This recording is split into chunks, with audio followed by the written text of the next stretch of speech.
Bir yigit masjiddan chiqib kelyapti, ko'ziga Azroil ko'rindi. Azroil menga qarayapsiz, ha, sizga qarayapman. Umringiz qisqa qoldi, 4 kundan keyin huzuringizga kelaman, ogoh bo'ling dedi-yu, Azroil ko'zdan g'oyib bo'ldi.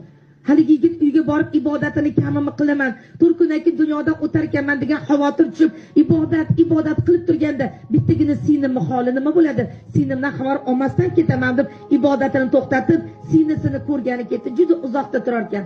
Borib sinisidan bilan ko'rishib, u bilan xayrlashib, yana qarangki uyga qaytib kelib, 4 kun muddati o'tib bo'lib, bugun Azroil kiradilar deb xavotirda ibodat qilyapti. Yo'q, Azroil 5-kuni yo'q, 6-kuni yo'q, 7-kuni, 11-kuni masjiddan chiqib kelyapti. Endi Azroil kulib turibdilar. Azroil alayhissalom mana qancha xavotirga qo'yuvdingiz, 4 kunda kelaman dedingiz, bugun 11-kuni deganda 4 kun rizqingiz qoldi desam, nima amal qilding deganda, amal qila olmadim. Bitta sinim bor edi, sinimdan xabar olgani bor edim deganda, o'sha siningdan xabar olganing uchun, siningga oqibat qilganing uchun Alloh ham senga oqibat qilib 40 yil umr berdi, 40 yil rizq berdi. Yana 40 yil yashaysan degan xabarni aytib ketgan ekan, azizalarim.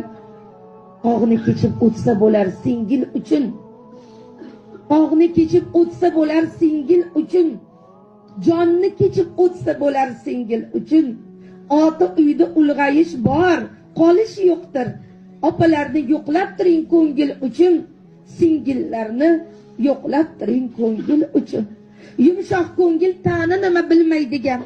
Boshingizga kulfat kelsa kulmaydigan. Bu dunyodan o'tar bo'lsangiz yig'laydigan. Opalarni yo'qlab turing ko'ngil uchun. Singillarni yo'qlab turing ko'ngil uchun degan ekan.